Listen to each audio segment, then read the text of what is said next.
Students, রেজুভিনেশনে সকলকে স্বাগত জানাই। আজকের ক্লাসে তোমাদের আমি হিস্ট্রিক্যাল ব্যাকগ্রাউন্ড নিয়ে আলোচনা করব। ভারতবর্ষের সংবিধানের যে হিস্ট্রিক্যাল ব্যাকগ্রাউন্ড, অর্থাৎ ভারতবর্ষের সংবিধানে কোন কোন চ্যাপ্টার পড়তে হবে বা কী কী আর্টিকেলস রয়েছে, কী কী পার্ট রয়েছে, আমি একটা ক্লাসে আলোচনা করেছি তোমাদের সাথে। তো এই ক্লাসটা আলোচনা করার আগে আমি বলে দিই, তোমরা সকলে যারা এখনো সাবস্ক্রাইব করোনি চ্যানেলটা, ডেফিনেটলি চ্যানেলটা সাবস্ক্রাইব করে দিও, যাতে করে তোমরা অ্যাট এ গ্লান্স সমস্ত ক্লাসগুলো পেতে পারো, এবং এই ভিডিওটা লাইক, শেয়ার এবং কমেন্ট করবে। তো হিস্ট্রিক্যাল ব্যাকগ্রাউন্ড বলতে কী বুঝি? আমরা জানি যে ইস্ট ইন্ডিয়া কোম্পানি ভারতবর্ষে, মানে ইংরেজরা ইস্ট ইন্ডিয়া কোম্পানি রূপে ভারতবর্ষে এসেছিলেন। এসে তারা ব্যবসা বাণিজ্য করতে করতে করতে করতে একসময় ভারতবর্ষে একচ্ছত্র অধিপত্য কায়েম করেন, তাই তো? তো আমরা জানি যে ভারতবর্ষে ইস্ট ইন্ডিয়া কোম্পানি আসার পর আমরা দেখেছি যে বক্সার যুদ্ধ হয়েছে ভারতবর্ষে 1764 সালে। তো 1764 সালে বক্সার যুদ্ধের পর ইস্ট ইন্ডিয়া কোম্পানির সাথে তৎকালীন মুঘল সম্রাট শাহ আলমের একটা সন্ধি স্বাক্ষরিত হয়েছিল। ওকে, তো আমরা সকলেই জানি যে শাহ আলম টু এবং রবার্ট ক্লাইভের সাথে যে সন্ধিটা স্বাক্ষরিত হয়েছিল, this was called as treaty of Allahabad. Treaty of Allahabad.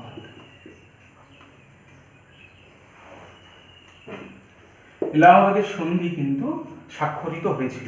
ওকে, তারপর এই এলাহাবাদের সন্ধি স্বাক্ষরের পর কোম্পানি একটা দেওয়ানি লাভ, অর্থাৎ দেওয়ানি লাভ করেছিল কোম্পানি। দেওয়ানি মিন্স কি না, বাংলা, বিহার এবং উড়িষ্যা এই তিনটে অঞ্চলের রাজস্ব আদায় বা রেভিনিউ আদায় করার ক্ষমতা দেওয়ানি লাভের মাধ্যমে কিন্তু ইস্ট ইন্ডিয়া কোম্পানি পেয়েছিলেন। ঠিক আছে, সেটা কত সালে তারা দেওয়ানি লাভ করেছিল না, 1765 সালে। ওকে, তো ট্রিটি অফ এলাহাবাদ কখন হয়েছিল না, বক্সারের যুদ্ধের পর। বক্সারের যুদ্ধের পর, যেটা কত সালে হয়েছিল, 1764 সালে। তাহলে 1764 সালে বক্সার যুদ্ধ এবং তারপর এলাহাবাদের সন্ধি স্বাক্ষরিত হয়। সেই সন্ধি অনুসারে দেওয়ানি লাভ করে ইস্ট ইন্ডিয়া কোম্পানি। তো এই এলাহাবাদের সন্ধি কার কার মধ্যে স্বাক্ষরিত হয়েছিল না, তৎকালীন মুঘল সম্রাট Shah Alam and Robert Clive. অর্থাৎ রবার্ট ক্লাইভ কে ছিলেন না, রবার্ট ক্লাইভ ইস্ট ইন্ডিয়া কোম্পানির একজন প্রতিনিধি ছিলেন। তো এদের মধ্যে এই ট্রিটি অফ এলাহাবাদ স্বাক্ষরিত হওয়ার পর ইস্ট ইন্ডিয়া কোম্পানি দেওয়ানি লাভের অধিকার পায়। দেওয়ানি লাভ কথাটার অর্থ কি না, রাজস্ব আদায় করার একটা রাইট পায়। ভারত তোমার বাংলা, বিহার এবং উড়িষ্যার দেওয়ানি লাভ করার অধিকার পায়। তারপরে আস্তে আস্তে আস্তে আস্তে তারা ভারতবর্ষে তাদের রুল প্রবর্তন করে, তাদের আইনগুলো ভারতবর্ষে প্রবর্তন করতে থাকে। আমাদের আজকের আলোচ্য বিষয় বেসিক্যালি হলো যে ভারতবর্ষে শাসন করতে করতে, ব্রিটিশরা শাসন করতে করতে কি ধরনের রুল তারা প্রণয়ন করেছিলেন। ওকে, বা সেই রুল অনুযায়ী ভারতবর্ষের শাসন ব্যবস্থা চলত। ওকে, এবং সেই রুল কিভাবে, কি কি রুল হয়েছে বা কি কি রুল পাস হয়েছে, কি কি আইন পাস হয়েছে, সেই আইনগুলো নিয়ে আজকে আমাদের আলোচনা করতে হবে, এবং আইনগুলোর বিষয়বস্তু কি কি ছিল সেই নিয়ে আজকে আমরা আলোচনা করব। বেসিক্যালি আমরা ব্রিটিশ রুলকে দুটো ভাগে আমরা ভাগ করব। ব্রিটিশ রুলকে দুটো ভাগে ভাগ করব। একটাকে বলতে পারি কোম্পানি রুল, অর্থাৎ ইস্ট ইন্ডিয়া কোম্পানি হিসাবে যখন তারা ভারতবর্ষে শাসন কার্য চালায়, একটা কোম্পানি রুল আর একটা ক্রাউন রুল। অর্থাৎ ইস্ট ইন্ডিয়া কোম্পানি অ্যাবলিশ হয়ে যাবার পর সরাসরি যখন ইউনাইটেড কিংডম থেকে ভারতবর্ষকে পরিচালনা করা হতো, সেই রুল সম্পর্কে আমরা আলোচনা করব। এই দুটো রুলকে আমরা দুটো ভাগে ভাগ করছি। একটা কোম্পানি রুল, যেটা 1773 এডি থেকে 1858 এডি অবধি চলেছিল, আর ক্রাউন রুল 1858 এডি থেকে আমরা 1947 এডি, অর্থাৎ ভারতবর্ষ স্বাধীনতা লাভ অবধি এই রুল চলেছিল। তো কোম্পানি রুল এবং ক্রাউন রুল। কোম্পানি রুলের আন্ডারে যে সমস্ত আইনগুলি পাস হয়েছিল, কি কি আইন পাস হয়েছিল সেই আইনগুলো আমি একটু লিখেছি। যেমন regulating act 1773, পিটস India act 1784, Charter Act 1833, Charter Act 1853. ওকে, তো এই আইনগুলো পাশ হওয়ার পর ব্রিটিশ রুলের যে কোম্পানি রুলের এই আইনগুলো পাশ হওয়ার পর আমাদের যে ভারতবর্ষকে শাসন করছিল ইংরেজরা, সরাসরি ক্ষমতাটা চলে যায় ক্রাউন, অর্থাৎ ইউনাইটেড কিংডম থেকে সরাসরি কি হতে থাকে না ভারতবর্ষে সমস্ত নিয়ম আইন কানুন প্রচলিত হতে থাকে, সেই সঙ্গে ভারতবর্ষ শাসন হতে থাকে। তো ক্রাউন রুলের আন্ডারে যে সমস্ত আইনগুলি ছিল সেই আইনগুলো যেমন government of India act, government of India act 1858, then Indian Council Act,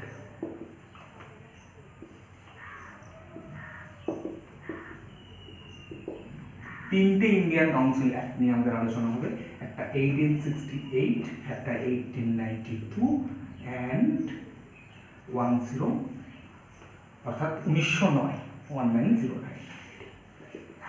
next আমরা যেটা আলোচনা করব সেটা হচ্ছে গভর্নমেন্ট অফ ইন্ডিয়া অ্যাক্ট, এরপর আবার government of India, government of India act 1919, তারপর গভর্নমেন্ট অফ ইন্ডিয়া অ্যাক্ট 1935, 1935, আরেকটা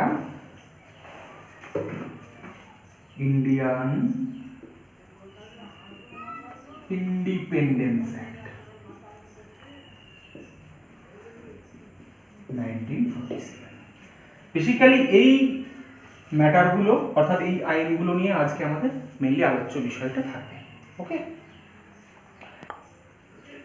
সো আমি যে অ্যাক্টগুলো লিখলাম এই অ্যাক্টগুলো আমি প্রত্যেকটা আইন সম্পর্কে আলোচনা করব এবং প্রত্যেকটা রেগুলেটিং অ্যাক্টের মানে প্রত্যেকটা অ্যাক্টের regulating act, Pitt's India act বা যা যা রয়েছে সমস্ত অ্যাক্টের কী কী বিষয়বস্তু ছিল, কী কী স্পেসিফিকেশন ছিল সেই নিয়ে আমাদের আলোচনা। প্রত্যেকটা লাইন থেকে কিন্তু প্রশ্ন হবে। ওকে, তাই প্রত্যেকটা স্পেসিফিকেশন নিয়ে এখন আমি আলোচনা করছি তোমাদের। দেখো, প্রথম আমরা চলে আসবো রেগুলেটিং অ্যাক্ট 1773 কিভাবে পাস হলো বা এই অ্যাক্টের কি কি স্পেসিফিকেশন ছিল। সো স্টুডেন্টস, রেগুলেটিং অ্যাক্ট 1773 অনুযায়ী আমরা যে প্রভিশনগুলো এখানে লিখেছি, টোটাল আমরা এখানে 6টা প্রভিশন লিখেছি। কি কি চেঞ্জ আনা হয়েছিল শাসন ব্যবস্থার মধ্যে বা কি কি আইন প্রণয়ন করা হয়েছিল, কিভাবে শাসন ব্যবস্থা কোম্পানি চালাবে সেই অনুযায়ী 6টা পয়েন্ট। প্রথম, কোম্পানি শাসনকাল শুরুতে অর্থাৎ আমরা দেখেছি যে দেওয়ানি লাভ ইত্যাদি ইত্যাদি, তারপরে একটা ডেজিগনেশন তৈরি করা হয়েছিল গভর্নর অফ বেঙ্গল। সেই ডেজিগনেশনটা রেগুলেটিং অ্যাক্ট 1773, যেটা ফার্স্ট মাইলস্টোন ছিল। ফার্স্ট মাইলস্টোন মানে কি না, কোম্পানি তার শাসনকাল শুরু করছে এবং শুরুতে রেগুলেট করলো। ওকে, রেগুলেটিং অ্যাক্ট 1773 অনুযায়ী কি কি চেঞ্জ আনা হলো, কি কি চেঞ্জ আনা হলো না, প্রথম যেটা করলো কোম্পানি সেটা হলো গভর্নর অফ বেঙ্গলকে গভর্নর জেনারেল অফ বেঙ্গলে ট্রান্সফার করে দেওয়া। তাহলে প্রথম যে ডেজিগনেশনটা ছিল সেটা কি ছিল স্টুডেন্টস না, first designation was the governor of Bengal. সেই ডেজিগনেশনটা চেঞ্জড হয়ে গেল কিসে না, গভর্নর জেনারেল অফ বেঙ্গলে ট্রান্সফার হয়ে গেল এবং প্রথম গভর্নর জেনারেল অফ বেঙ্গল হিসাবে নমিনেট করা হলো বা নিয়োগ করা হলো কাকে না, ওয়ারেন হেস্টিংসকে। প্রশ্ন আসে পরীক্ষায় যে who was the first governor general of Bengal, answer হবে ওয়ারেন হেস্টিংস। ক্লিয়ার? নেক্সট যে provision, governor general's executive council. তো গভর্নর জেনারেল তো একজন এলো, কিন্তু একটা কাউন্সিল তৈরি করা হবে, এক্সিকিউটিভ কাউন্সিল। সে কি করবে না, গভর্নর জেনারেলকে অ্যাডভাইস করবে। তাহলে এটা কি হলো, এটা একটা অ্যাডভাইসরি কাউন্সিল। কি কাউন্সিল না, অ্যাডভাইসরি কাউন্সিল। তাহলে এর কাজ কি না, to advise the governor general on various works. Okay, বিভিন্ন কাজেতে কি করা না গভর্নর জেনারেলকে অ্যাডভাইস দেওয়া। ক্লিয়ার? নেক্সট কি না establishment of supreme court at Calcutta. কলকাতাতে একটা সুপ্রিম কোর্ট তৈরি করতে হবে, অর্থাৎ 1774 সালে কলকাতায় একটা সুপ্রিম কোর্ট তৈরি করা হলো রেগুলেটিং অ্যাক্ট 1773 অনুযায়ী। তো প্রথমে যে কোর্টটা ছিল, অর্থাৎ কলকাতাতে সুপ্রিম কোর্ট তৈরি করার আগে যে কোর্ট ছিল তার নাম ছিল মেয়র্স কোর্ট। তাহলে এই মেয়র্স কোর্টকে রিপ্লেস করা হলো কিসের মাধ্যমে না সুপ্রিম কোর্ট অ্যাট ক্যালকাটা, যেটা কি হয়ে গেল না highest court of appeal. Highest court of appeal হিসাবে সুপ্রিম কোর্ট অফ কলকাতা প্রতিষ্ঠা করা হলো। ক্লিয়ার? এই সুপ্রিম কোর্ট যে ক্যালকাটায় সুপ্রিম কোর্ট তৈরি করা হলো বা প্রতিষ্ঠা করা হলো, টোটাল 1+3 একজন চিফ জাস্টিস থাকবে এবং 3 জন আদার জাজ থাকবে, অর্থাৎ 4 জন টোটাল জাজ নিয়ে এই সুপ্রিম কোর্টটা তৈরি করা হলো। এই সুপ্রিম কোর্ট অফ ক্যালকাটা ততদিন অবধি সুপ্রিম কোর্ট হিসাবে তার দায়িত্ব এক্সিকিউট করতে থাকলো যতদিন না কলকাতাতে হাইকোর্ট তৈরি হলো। কলকাতাতে হাইকোর্ট তৈরি হয়েছিল 1862 সালে। প্রশ্নটা বহুবার পরীক্ষায় এসেছে যে ক্যালকাটা হাইকোর্ট কত সালে প্রতিষ্ঠা হয়? 1862 সালে। Under the high court creation act 1861 একটা আইন তৈরি করা হয়েছিল 1861 সালে। এই 1861 সালের আইন অনুযায়ী কলকাতাতে 1862 সালে হাইকোর্ট তৈরি করা হলো। যতদিন না হাইকোর্ট তৈরি করা হলো ততদিন অবধি কিন্তু supreme court highest court of appeal হিসাবে কাজ করা শুরু করলো। নেক্সট কি provision? Servants of the company cannot be engaged in any private trade and cannot accept any presents and bribes from natives. Servants of company, যারা কোম্পানির চাকুরিজীবী অর্থাৎ কোম্পানিতে যারা কাজ করছেন, তাদের ওপর একটা নিষেধাজ্ঞা জারি করা হলো।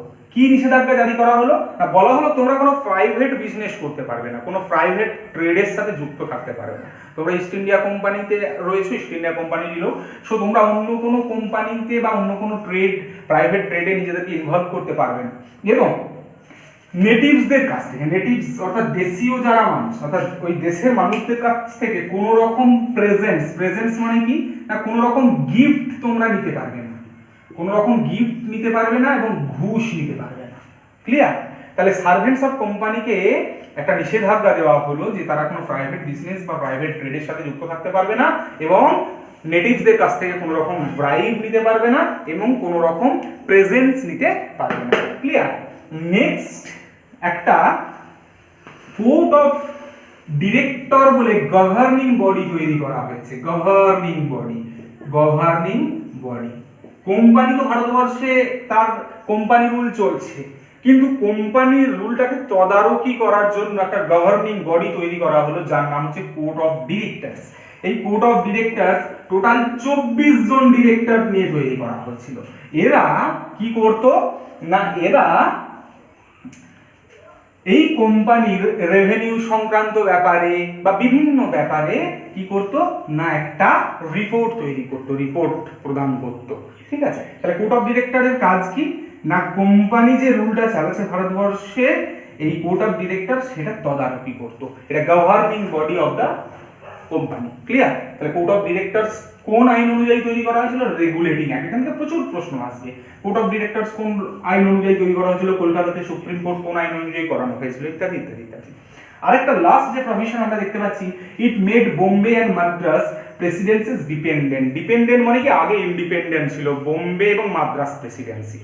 প্রেসিডেন্সি এবং প্রভিন্স কি সেগুলো একটু জাস্ট আলোচনা করি। কোম্পানি ভারতবর্ষে শাসন করলো, শাসন করতে করতে করতে করতে আস্তে আস্তে আস্তে আস্তে বিভিন্ন স্থান অ্যাকুয়ার করে ফেললো। অ্যাকুয়ার করে তারা প্রভিন্স হিসাবে বিভিন্ন অনেকগুলো প্রভিন্স তৈরি করলো। বর্তমানে যেগুলো আমাদের রাজ্য রয়েছে অর্থাৎ ইউনিয়ন টেরিটরি রয়েছে, রাজ্য এবং ইউনিয়ন টেরিটরি যে স্থান বা যে মর্যাদা পাচ্ছে তখনকার প্রভিন্সগুলো সেই মর্যাদা পেত। তার আগে ছিল presidencies, Bombay presidency, Madras presidency, Bengal presidency, তিনটে presidency. So it made Bombay and Madras presidencies dependent. অর্থাৎ ডিপেন্ডেন্ট মানে কি না সাবঅর্ডিনেট করে তুলেছিল। সাবঅর্ডিনেট কার subordinate? Subordinate to the presidency of Bengal. Presidency of Bengal অর্থাৎ রেগুলেটিং অ্যাক্ট 1773 অনুযায়ী বলা হয়েছিল বোম্বে এবং মাদ্রাস প্রেসিডেন্সি, যেগুলো সেই সময় ইন্ডিপেন্ডেন্ট প্রেসিডেন্সি বা স্বাধীন প্রেসিডেন্সি ছিল, তাদেরকে কি করা হলো না প্রেসিডেন্সি অফ বেঙ্গলের সাবঅর্ডিনেট করা হলো। সাবঅর্ডিনেট মানে কি প্রেসিডেন্সি অফ বেঙ্গলের অধীনে আনা হয়েছিল। ওকে, কাকে কাকে আনা হয়েছিল? বোম্বে এবং মাদ্রাস প্রেসিডেন্সিকে, অর্থাৎ এগুলো ডিপেন্ডেন্ট হয়ে গেল প্রেসিডেন্সি অফ বেঙ্গলের উপর। ক্লিয়ার? এই যে সুপ্রিম কোর্টটা তৈরি করা হলো, এটাকে কোথায় তৈরি করা হয়েছিল? কলকাতা না ফোর্ট উইলিয়ামে। প্রশ্ন আছে অনেক সময়, ফোর্ট উইলিয়াম। ক্লিয়ার?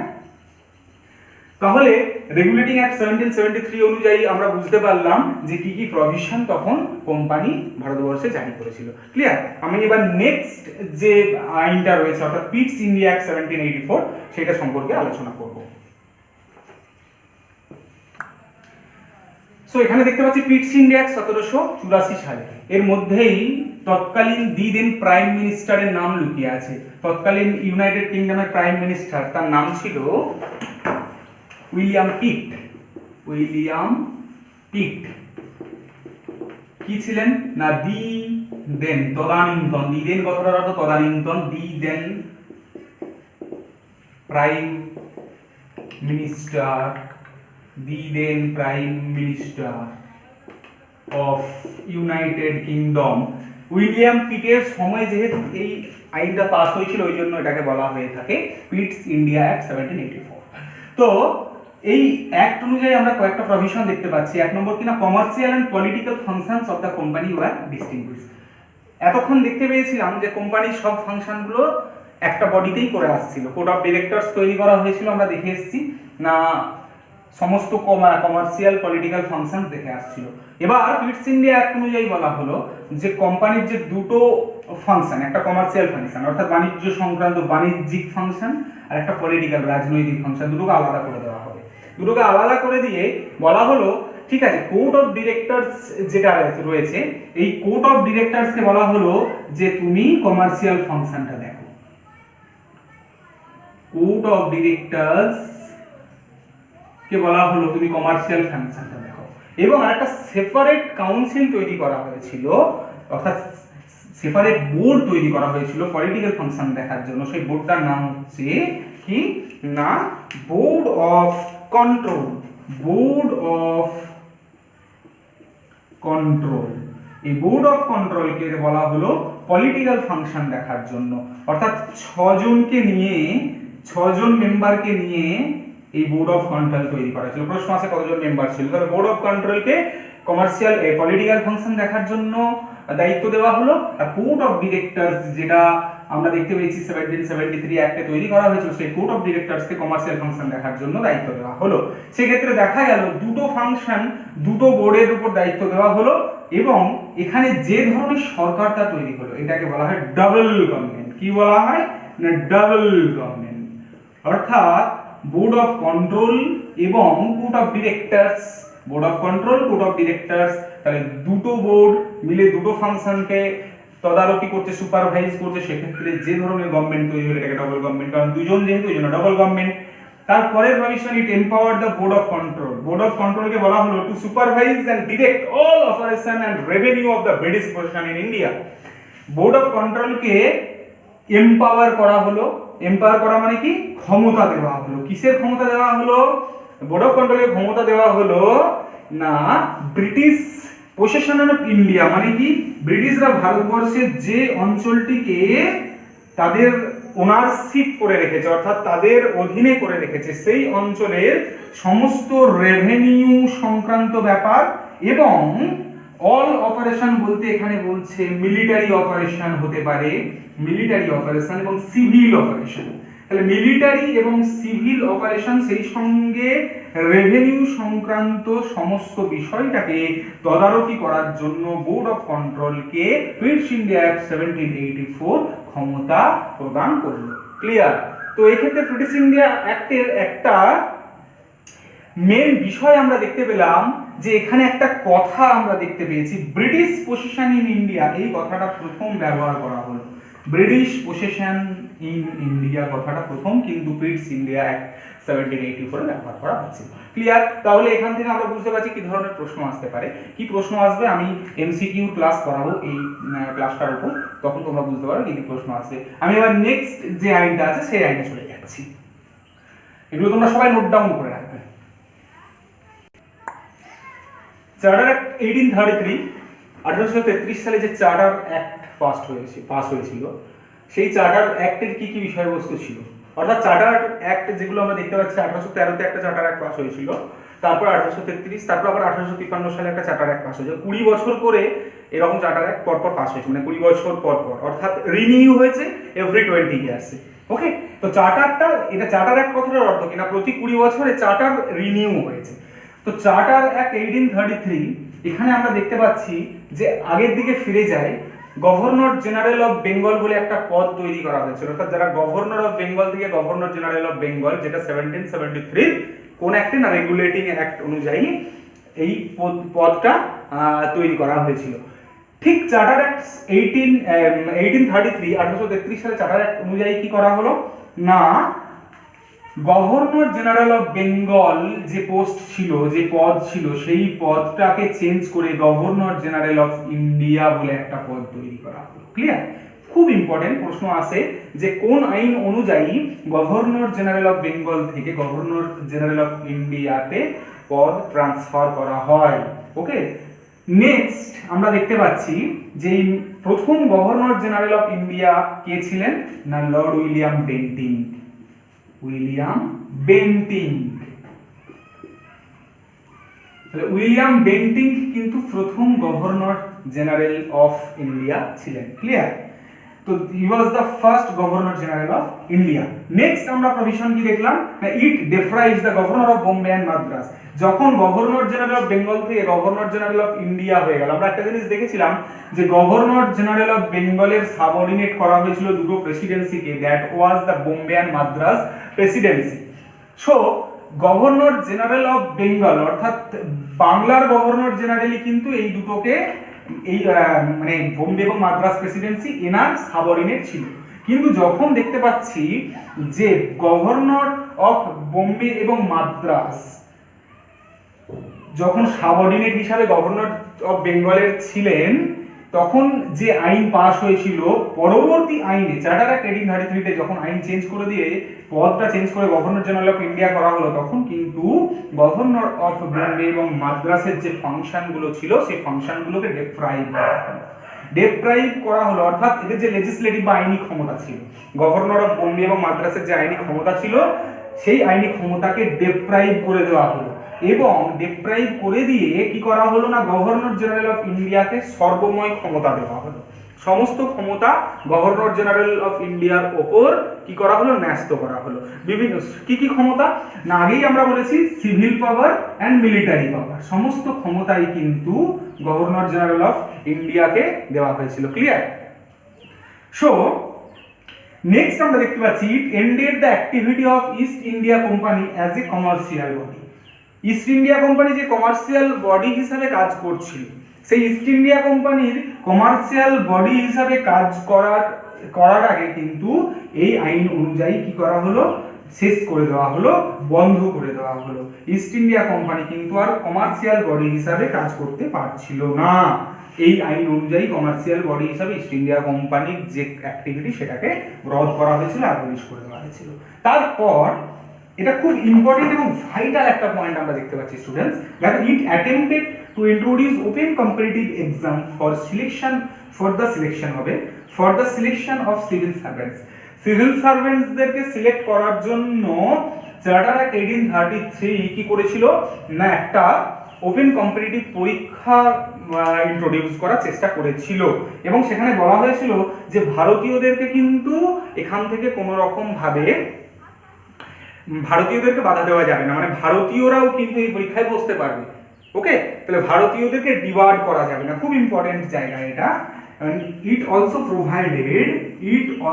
প্রোভাইডেড কি প্রোভাইড করেছিল, that Indian should not be debarred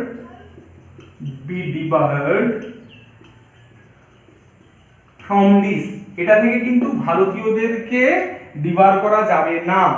ওকে, কিন্তু পরবর্তীকালে এই বিষয়টা সম্পূর্ণ নেগেটেড হয়েছিল, অর্থাৎ এই বিষয়টা সেই সময় ইন্ট্রোডিউস করা যায়নি, কারণ কোর্ট অফ ডিরেক্টর বলে যে একটা বোর্ড ছিল আমরা দেখেছি বা শুনেছি বা আগের আমরা আইনে দেখেছি, সেই কোর্ট অফ ডিরেক্টর এই বিষয়টাকে সম্পূর্ণভাবে ক্যান্সেল করে দিয়েছিল এবং অবজেকশন দিয়েছিল। অবজেকশন দেওয়ার কারণে কিন্তু ওপেন কম্পিটিটিভ এক্সামিনেশন নেওয়ার যে একটা পদ্ধতি বা ইন্ট্রোডিউস করার যে একটা অ্যাটেনশন, সেই অ্যাটেনশনটা কিন্তু এই চার্টার অ্যাক্ট 1833 অনুযায়ী করা যায়।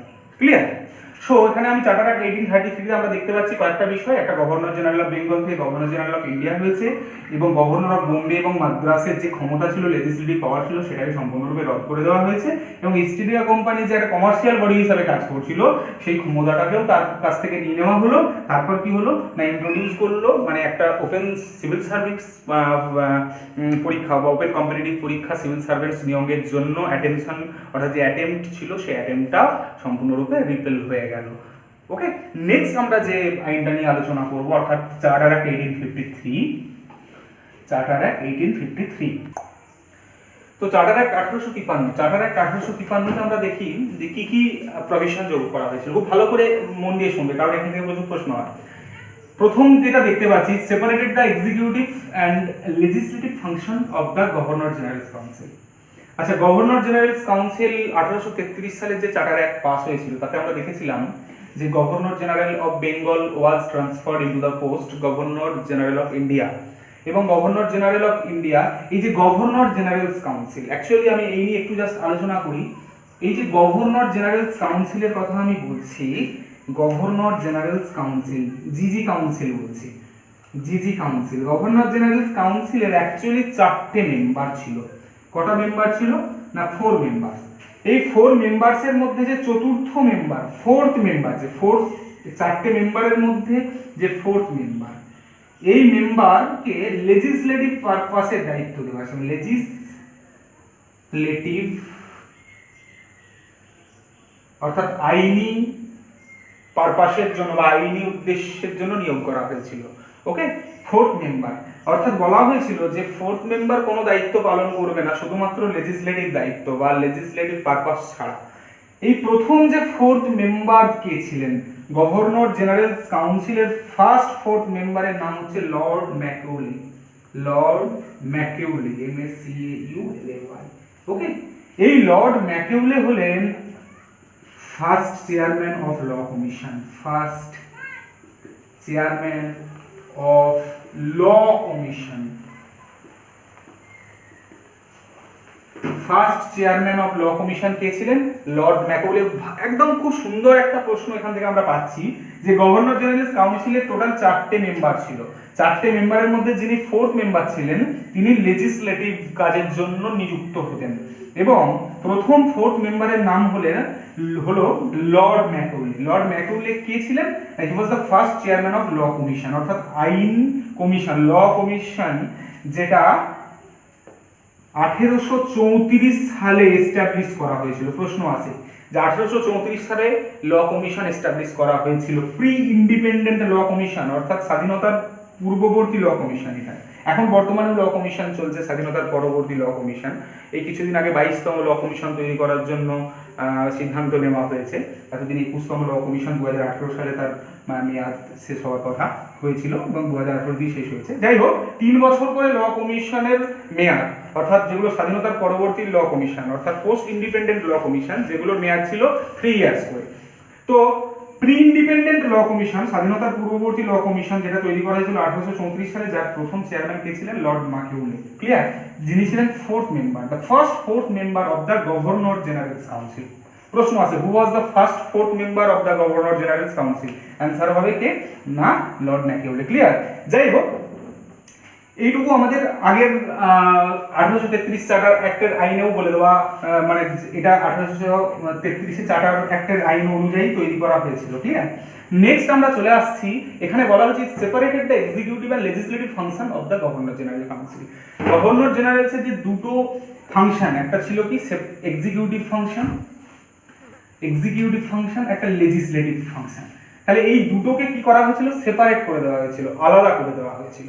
এবং তারপরে কি করা হলো না, গভর্নর জেনারেল কাউন্সিলে ছজন নতুন মেম্বার নিয়োগ করা হলো।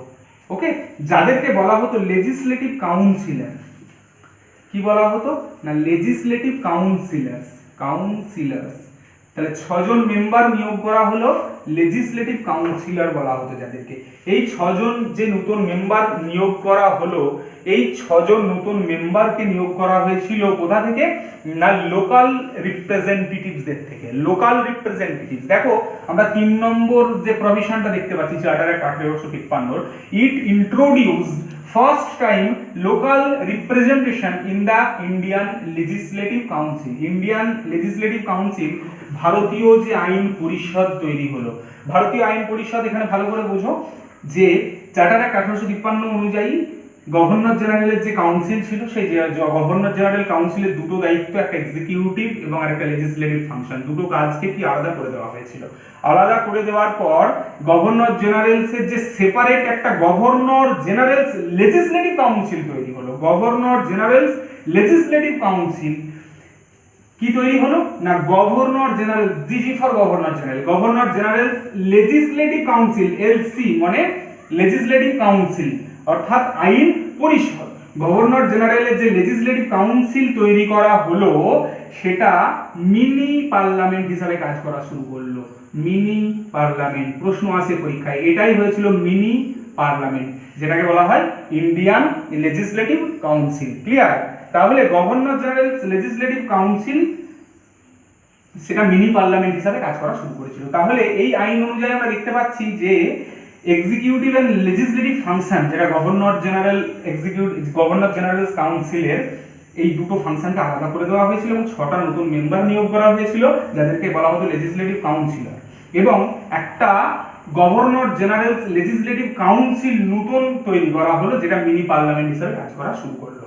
তারপরের প্রভিশন এখানে 2 নম্বরে দেখতে পাচ্ছি কি, it introduced a open competitive examination for recruiting civil service. একটু আগেই তোমাদের আগের চার্টার একটা আমি বলেছি যে 1833 এর চার্টার অ্যাক্ট অনুযায়ী আমরা দেখেছিলাম যে ইট অ্যাটেম্প্ট করেছিল, মানে চার্টার অ্যাক্ট 1833 অ্যাটেম্প্ট করেছিল যে একটা ওপেন কম্পিটিটিভ পরীক্ষা নেবে কাদের জন্য না, সিভিল সার্ভেন্টদেরকে নিয়োগ করার জন্য। কিন্তু কোর্ট অফ ডিরেক্টর অবজেকশন দেওয়াই ওটা করা সম্ভব হয়নি। পরবর্তীকালে চার্টার অ্যাক্ট 1853 অনুযায়ী আমরা দেখতে পাচ্ছি it introduced a open competitive examination for recruiting civil servants. Civil servants নিয়োগ করার জন্য একটা ওপেন কম্পিটিটিভ পরীক্ষা চালু করে এবং এর জন্য একটা কমিটি গঠন করে, যে কমিটিটার নাম হচ্ছে কি না, ম্যাকউলে কমিটি। ম্যাকউলে কমিটি কত সালে, 1854 সালে ম্যাকউলে কমিটি বলে একটা কমিটি গঠন করে। ম্যাকউলে কমিটি অপর নাম হচ্ছে committee on the recruitment of civil service. Recruitment of civil service, CS করে দিচ্ছি, সিএস মানে সিভিল সার্ভিস। তাহলে ম্যাকউলে কমিটি গঠন করা হয়েছিল 1854 সালে, যেটা কিসের কমিটি না, সিভিল সার্ভিস রিক্রুটমেন্টের একটা কমিটি। প্রশ্ন আছে ম্যাকউলে কমিটি কিসের সাথে সম্পর্কিত, অ্যান্সার হবে on the recruitment of civil service. Okay, তাহলে সিভিল সার্ভিস পরীক্ষা নেবার জন্য চার্টার অ্যাক্ট 1853 তে বলা হলো এবং বলা হলো যে সিভিল সার্ভিস, তখনকার সিভিল সার্ভিস দুটো ভাগে ভাগ ছিল। একটাকে বলা হচ্ছে কোভেনেন্টেড সিভিল সার্ভিস, কোভেনেন্টেড, COVENANTED, কোভেনেন্টেড, আর একটাকে বলা হতো আনকোভেনেন্টেড। কোভেনেন্টেড সিভিল সার্ভিস যেটা হায়ার ক্লাস সিভিল সার্ভিস হিসাবে পরিচিত, হায়ার ক্লাস সিভিল সার্ভিস, আর একটা হচ্ছে lower class civil service. Okay, তাহলে এই দুটো সিভিল সার্ভিসের মধ্যে কোভেনেন্টেড সিভিল সার্ভিসটা ইন্ডিয়ানদেরকেও সুযোগ দেওয়া হয়েছিল। ওকে, তাহলে কি বললাম ভালো করে বুঝে নাও। 1853 চার্টার অ্যাক্ট অনুযায়ী এটা কি করেছিল না, সিভিল সার্ভিসদেরকে রিক্রুট করার জন্য একটা ওপেন কম্পিটিটিভ পরীক্ষার ব্যবস্থা করেছিল, যার জন্য ম্যাকউলে কমিটিও গঠন করা হয়েছিল 1854 সালে, যেটা কি না, committee on recruitment of the civil servants. এবং দুই ধরনের সিভিল সার্ভিস ছিল, একটা কোভেনেন্টেড, একটা আনকোভেনেন্টেড। এবং আনকোভেনেন্টেড সিভিল সার্ভিসটা যেটা হায়ার ক্লাস সিভিল সার্ভিস, কোভেন্যান্টেডটা হায়ার ক্লাস সিভিল সার্ভিস, আনকোভেন্যান্টেডটা ছিল লোয়ার ক্লাস সিভিল সার্ভিস। এর মধ্যে কোভেন্যান্টেড সিভিল সার্ভিসটাতে কাদেরকে সুযোগ দেওয়া হয়েছিল? ইন্ডিয়ানদেরকে সুযোগ দেওয়া হয়েছিল। ক্লিয়ার হলো ব্যাপারটা? ওকে, নেক্সট লাস্ট প্রভিশন আমি আগেও বলে দিয়েছি, আরেকবার বলে দিই। It introduced first time local representation in the Indian legislative council. Indian legislative কাউন্সিলে লোকাল রিপ্রেজেন্টেশন মানে কি? স্থানীয় প্রতিনিধি। অর্থাৎ এই যে 6 জনকে নিয়োগ করা হয়েছিল লেজিসলেটিভ কাউন্সিলর হিসাবে, এই 6 জনের মধ্যে 4 জনকে লোকাল রিপ্রেজেন্টেটিভসদের কাছ থেকে নেওয়া হয়েছিল। কোথা থেকে? লোকাল রিপ্রেজেন্টেটিভস কোথা থেকে? না, মাদ্রাজ থেকে, বোম্বে থেকে, মাদ্রাজ, বোম্বে, বেঙ্গল এন্ড আগ্রা। অর্থাৎ এই 4টে প্রভিন্স থেকে কিন্তু লোকাল রিপ্রেজেন্টেটিভসদেরকে নিয়ে 4 জনকে লেজিসলেটিভ কাউন্সিলর হিসাবে গভর্নর জেনারেল কাউন্সিলে কি করা হয়েছিল? যোগ করা হয়েছিল বা নমিনেট করা হয়েছিল। ক্লিয়ার? এই হলো ব্যাপার চার্টার অ্যাক্ট 1853 ঠিক আছে? তাহলে এটা যদি তোমরা পড়ে নাও তাহলে ডেফিনেটলি আশা করছি তোমাদের এখান থেকে কোনো প্রশ্ন আটকাবে না। কি কি প্রশ্ন আছে আমি পরে আলোচনা করব। নেক্সট আইন নিয়ে আমরা আলোচনা করব